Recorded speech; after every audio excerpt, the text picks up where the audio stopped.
kan awalnya nggak tinggal di sini. Saya tinggal di Kalimantan. Di Kalimantan. Ya.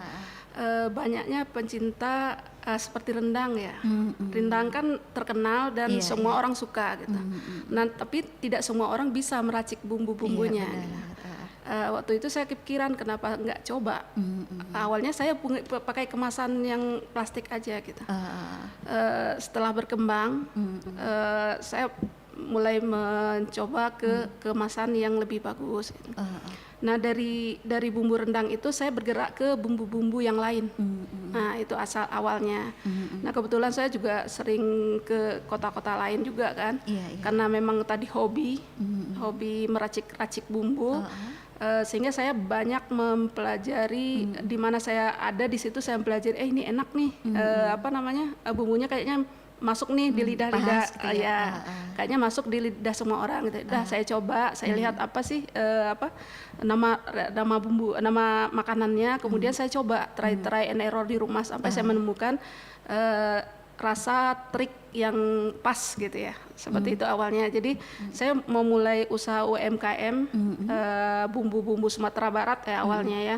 Sumatera Barat itu udah hampir 12 tahun ya. Dari tahun 2013 awal 2013 rasanya.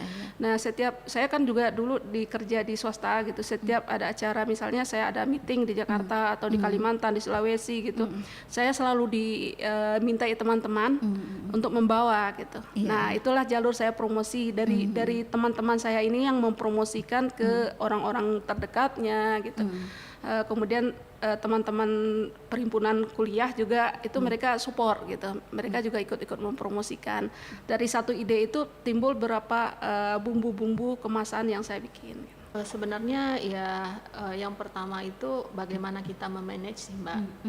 Bagaimana kita memanage usaha itu mulai dari tergantung dulu nih kita mau pencapaiannya seperti apa gitu kan. Yang pertama kan kita pengennya istilahnya produk yang kita jual atau yang kita sajikan itu kan dikenal dan orang bukan cuma sekali datang gitu.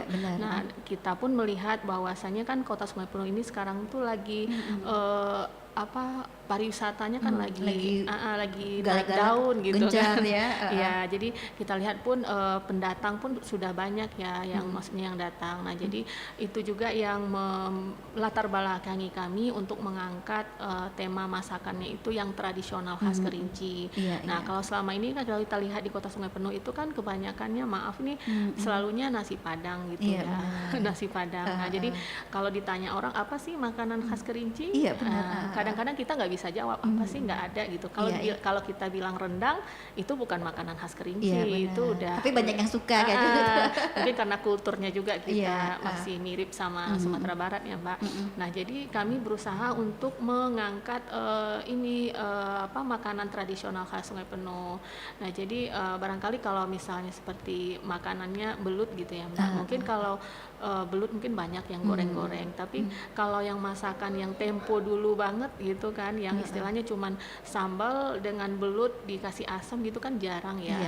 Jarang, maksudnya itu bukan jarang bukan jarang dikonsumsi, tapi jarang ada rumah makan yang menyediakan menu seperti itu gitu. Nah jadi bukan cuman di bagian makanan, tapi di minuman pun kami mengangkat ini juga minuman tradisional khas Kerinci juga. Mungkin nggak sama dengan di sana, kita mengadopsi dengan mengcombine dengan selera-selera kita gitu. Kalau misal kita persis sama kan nggak semua masuk gitu ya. Seperti masakan Korean food, bahkan orang dewasa juga banyak yang suka gitu, karena kita ngadopsi juga bumbu-bumbu kita gitu supaya masuk ke semua lidah gitu. Namanya Korean tapi rasanya mungkin cocok ada bumbu-bumbu atau saus-saus yang cocok sama lidah orang Kerinci gitu ya. Jadi di sini juga kita bukan cuma sekedar yang istilahnya yang sudah lengket ya di lidah masyarakat di Kota Sungai Penuh, tapi juga kita berusaha untuk memberikan pengalaman baru gitu istilahnya Mbak untuk bidang kuliner gitu. Nah jadi memang sengaja kita mencari perbedaan dengan barangkali yang sudah ada di Kota Sungai Penuh. Nah, kalau kita lihat kan biasa-biasa kan ada ciri khasnya ya kalau untuk minuman-minuman kafe atau restoran itu kan istilahnya kalau jus-jus misalnya itu kan udah biasa familiar gitu, familiar. Tapi di sini kita banyak menu-menu yang istilahnya agak langka gitu, jarang ditemukan di tempat lain. Mungkin lebih kita racik sendiri ya, lebih kita racik sendiri. Terus kita juga ada di sini teapot atau teh poci, Mbak. Itu tehnya juga kita racik sendiri. Barangkali nanti ada kepikiran untuk meracik dari teh kayu aro juga gitu, jadi pakai produk di lokal. Tapi untuk sementara karena belum ketemu pas rasanya gitu, jadi masih ngambil tehnya dari luar. Jangan takut untuk mencoba, karena setiap yang mencoba itu kan pasti ada perubahan gitu. Misalnya kita gagal mencoba yang kali ini, bisa jadi itu sebagai titik untuk kita menemukan hal-hal baru. Kita percobaan masakan yang kita mau pasarkan sekarang itu hampir 6 bulan ya, 6 bulan kita uji coba, gagal, coba sampai menemukan rasa yang pas dan trik-trik tertentu gitu yang sesuai dengan kita. Kalau saya sih Mbak berpikirnya tidak ada yang tidak bisa. Setiap orang itu berhak untuk maju. Jadi kita mulai aja dari hal yang kecil. Jadi kalau kita punya suatu pemikiran pengen sesuatu yang besar itu tidak mungkin langsung besar. Jadi memang harus dimulai dari yang kecil gitu. Jadi jangan ragu-ragu untuk melangkah. Yang penting kita percaya orang bisa, kita pun bisa gitu.